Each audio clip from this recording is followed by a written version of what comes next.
I want to talk about what makes Symphony of War fantastic. I've already touched on the customization in my last video. Now I want to talk about the story and the strategy aspect of it. Try to catch me howling at the moon.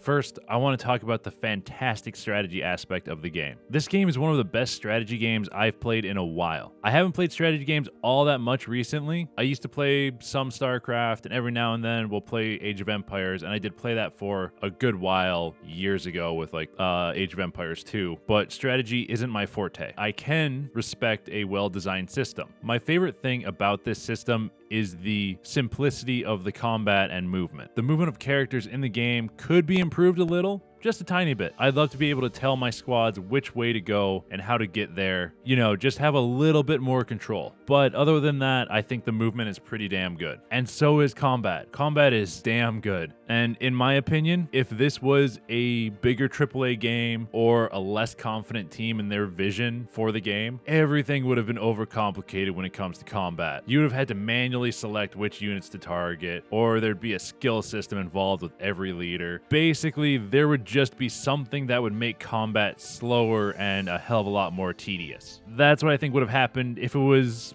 any less confident of a team working on the game that they were making. They stuck to their vision and they made the game that they wanted. Could be a little bit of like feedback improvements, but that's a nitpick thing that I don't want to get into. I kind of got into it in my other videos, so check those out if you want to hear me nitpick some stuff. All right, now that we've talked about the strategy, this is where I have to say and spam this on screen. Spoilers ahead. I'm going to be talking about the story and its twists and turns, so if you haven't played all the way through, I'll give you to the count of 5 to leave the video now, or you can skip over that part to the chapter section for the end of the video and the kind of conclusion of my coverage of this game for now. So let's get to the countdown. 1, 2, 3, 4, 5.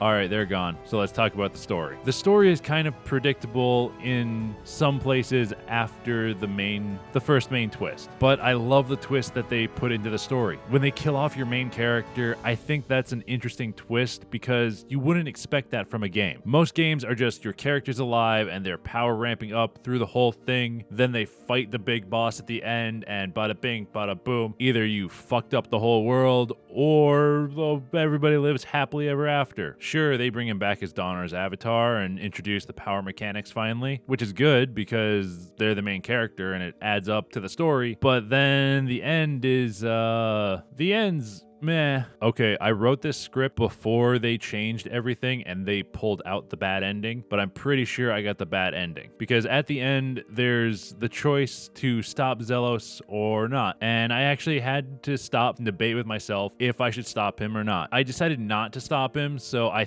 think I got the bad ending. I'm not sure, but I think I did. I'll have to go face Xanatos again and see what the other ending is that they didn't take out, because I'm pretty sure Zelos becoming Emperor is the bad ending, and in the latest patch notes they said they took that out. So yeah, I'll have to go back and see what the actual ending is. But talking about like the twists that were in the whole thing, that were throughout the game, like the main character dying, Lysander's betrayal, the whole choice at the end, I wasn't super shocked by any of the twists, except for like that first one, but I also think they fit the story very well, and by the end of it, I was actually kind of sad to see the ends of some of the characters through the bad ending. I thought a lot of the dialogue was really well written, and I would say like the saddest ending for me was Diana and Stefan's ending as the bad ending. There is one story section I thought could have been done better, and that was Lysander's betrayal. I felt like that was maybe a little too easy, and there either should have been a few more units, or there maybe should have been the possibility of all of your units just being in one. I don't know. It felt a little bit too easy, especially when you have Diana and Hand of Xanatos slash Zealous that can basically wipe them on their own, along with Stefan, who can just stab them all in the back. Maybe it's harder on Warlord, but I haven't got there in that playthrough yet. So overall, I thought the story was very enjoyable. but in some places it was kind of predictable. I think it's very well written and pretty damn good for an indie game. Unlike a lot of games, I actually started to care about the characters and wanted to know how their stories would end. I also thoroughly enjoyed the strategy, combat, and customization systems that they made for the game, mostly because they were at the same time simple and complicated. Do I think the game needs some better tutorials and some more visual feedback for the player? Yes, but overall, it's a great game and a damn good time. All right, so that is going to kind of put kind of a cap on the Symphony of War and the Nephilim Saga videos that I am going to be doing. If there's a major update or they add more story missions or another campaign, which long term I think they are planning to do along with a sequel, then I will probably do more coverage because I think their games are damn good and